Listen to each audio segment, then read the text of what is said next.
O perigo de ler romances históricos. Estranho isso, né? Será que existe mesmo algum perigo em ler romances históricos? Nesse vídeo a gente vai falar sobre isso.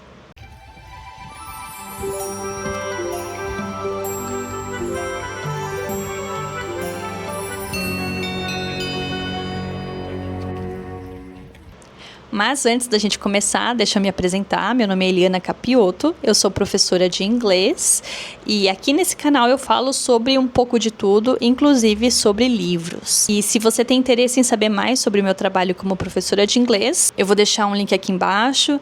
Eu tenho um outro canal onde eu produzo vídeos em inglês para vocês praticarem a compreensão auditiva, produzo conteúdo no Instagram também, então se tiver interesse, dá uma olhadinha lá embaixo. E agora vamos começar. Esse é um vídeo que eu tô querendo fazer já há algum tempo, desde que eu li o meu último romance histórico, que é esse aqui, O Coração do Príncipe, da Cris Mello, porque eu dei uma pesquisada e parece que ninguém tá falando sobre isso na internet, no YouTube pelo menos, e eu acho que é uma coisa interessante pra gente abordar por aqui. Primeiro vamos falar sobre os benefícios de ler romances históricos. E aqui eu quero deixar bem claro para você, se você é um leitor iniciante, né, que há uma diferença entre a palavra romance, no sentido de romance romântico, né, uma história romântica, e o romance que é simplesmente uma ficção narrativa longa, tá? Então, se a gente fala só romance, pode ser que seja uma história romântica,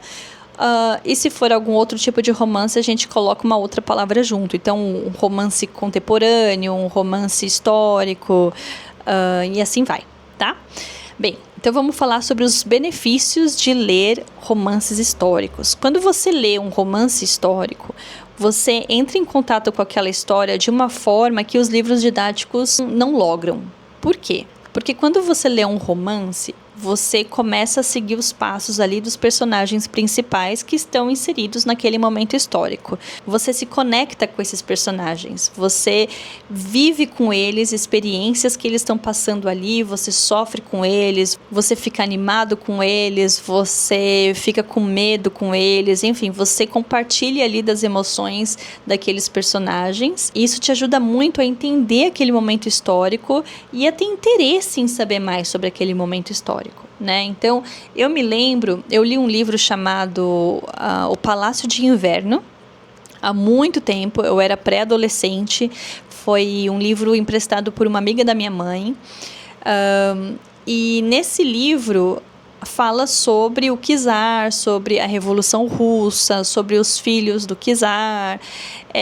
Eu peguei esse livro emprestado, na verdade, porque eu tinha comentado com essa senhora que eu gostava muito do filme Anastácia, né? Que nem todo mundo acha que é da Disney, mas não é. E eu não me lembro agora qual era a produtora, mas enfim. E ela, sabendo que eu gostava dessa história com base nesse filme, né, nessa animação, ela falou: Eliana, eu tenho um livro perfeito para você ler. E eu estava dando os meus primeiros passos ali no consumo de literatura, e eu lembro que eu amei ler esse livro, porque a história do livro conectava com a história daquele filme que eu gostava tanto. E aí, logo depois, eu comecei a estudar a Revolução Russa na escola, no início do ensino médio, quando eu tinha uns 15 anos mais ou menos. E aí, quando eu vi nas aulas que tudo aquilo que eu tinha visto no livro e no desenho, né, naquele filme, eram verdade, que existia um czar, que existiam as filhas do czar, que houve essa revolução na Rússia, enfim, aquilo me fez me sentir tão empoderada, sabe? Nossa, eu sei sobre essa história. Eu me senti muito especial por eu saber os nomes das pessoas que eram mencionadas ali na aula, enfim, foi muito legal essa experiência. Mas, ao mesmo tempo, eu não sabia da história corretamente. E eu vou explicar isso aqui para vocês. Tanto no desenho animado, né, naquele filme Anastácia, e no Palácio de Inverno, uma das filhas do czar, a Anastácia, ela sobrevive. E eu achava que ela sobrevivia. E aí, durante os meus estudos sobre a Revolução Russa no ensino médio, eu fui descobrir que ela morreu com todos os outros irmãos, né? Logo depois que o czar foi tirado do poder. Então, nesse momento, eu entendi que eu não podia confiar 100% no que eu lia nos romances históricos.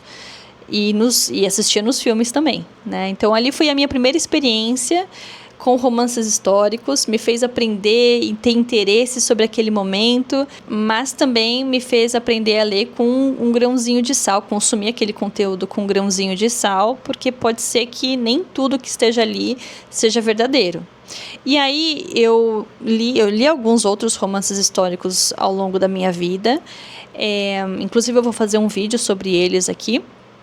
E o último romance histórico, né, esse aqui, O Coração do Príncipe, é um outro que me fez pensar, refletir novamente sobre isso, porque nesse livro a autora explora muito os personagens e ela tem muita liberdade com eles, então ela inventa coisas grandes sobre eles que não eram realidade. Então eu vou dar um exemplo, né? Esse O Coração do Príncipe é sobre a história do Dom Pedro I. Na verdade, conta a história da família real quando chega no Brasil, fugida lá do Napoleão Bonaparte, e como eles se instalam no Brasil e como que funciona toda essa mudança no Rio de Janeiro, né? Porque ninguém estava esperando a família real no Brasil.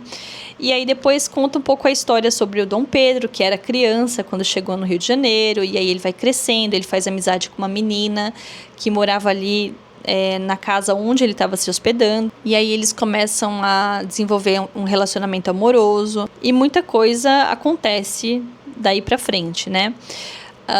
Então assim, a base da história é real. A família real portuguesa teve que fugir para o Brasil.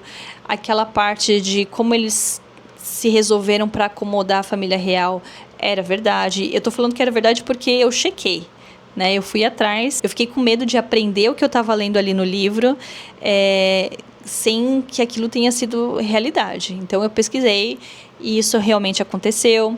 Mas eu descobri que essa namorada dele não existia, do Dom Pedro I, né? Eu descobri que o pai dela existia, era um personagem da nossa história, mas que ele nunca teve filhos.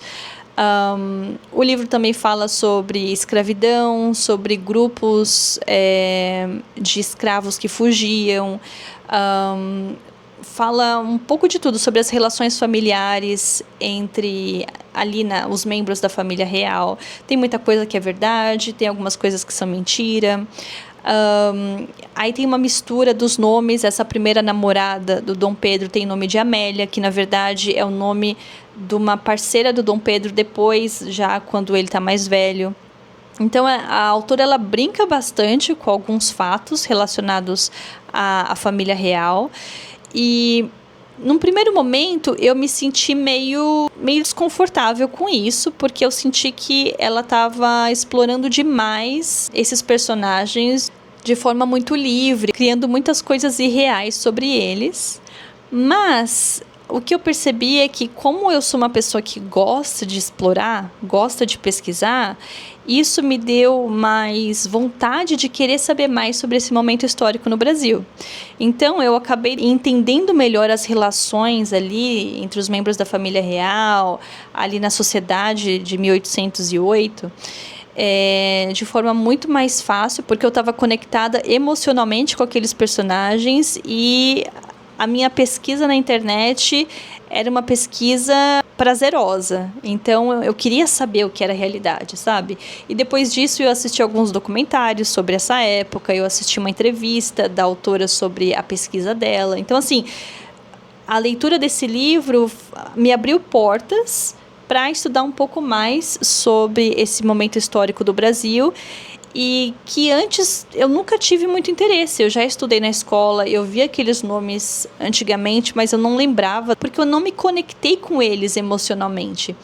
Então isso é uma coisa que a ficção, né, que os romances históricos logram fazer, e os filmes também, que a gente tem que lançar mão para realmente conseguir explorar mais sobre a nossa sociedade, a nossa história, as diferentes culturas, porque isso faz com que a gente tenha muito mais interesse nesses temas, né? Se você não tem uma conexão emocional com o que você está estudando, dificilmente você vai ter a energia, o interesse e vai memorizar o que você está estudando. Então, se você é uma pessoa que lê, mas lê com o pé atrás e tem essa vontade de explorar mais, eu acho que os romances históricos são para você. São perfeitos, eles vão abrir muitas portas para você, eles vão fazer você ter interesse em coisas assim inimagináveis. Mas se você é uma pessoa que tem um pouco mais de preguiça e quer só curtir a história, né, só ler o seu livro na boa, no descanso ali, aí eu já não sei se o romance histórico é uma boa escolha para você, porque é bem possível que você aprenda sobre momentos históricos com informações que não eram realidade. Então, este é o perigo dos romances históricos, retomando aí o título do vídeo. É isso que eu queria compartilhar com vocês hoje. Eu queria saber também o que vocês acham sobre os romances históricos, se vocês já passaram por uma situação dessa em que vocês estavam lendo um livro e aí vocês absorveram alguma coisa como verdade e depois vocês tiveram a oportunidade de checar em algum outro momento e aí descobriram que, na verdade, aquilo que você tinha aprendido no livro não era realidade, ou se você já desde o início, consumindo romances históricos, você sempre foi uma pessoa de checar novamente, dar uma olhada na internet se aquilo era verdade ou não. Eu quero saber como que você tem essa sua relação com os romances históricos. Me conta aqui nos comentários, vai ser bem legal a gente ter esse diálogo aqui. E num próximo vídeo eu vou falar de alguns romances históricos que eu recomendo, então vamos continuar trocando figurinhas sobre esse tema aqui nos comentários, beleza? Se você gostou desse vídeo, dá um like aqui, por favor, isso vai me ajudar a mostrar para o YouTube que o meu conteúdo é um conteúdo interessante, ele vai mostrar para mais pessoas. Deixe um comentário, compartilha com alguém que também gosta de romances históricos ou que está pensando em aprender mais sobre história, ou um estudante que não gosta de estudar história, talvez essa seja a solução para ele. Enfim, compartilhe esse conteúdo, tá bom? E a gente se vê no próximo vídeo. Tchau, tchau!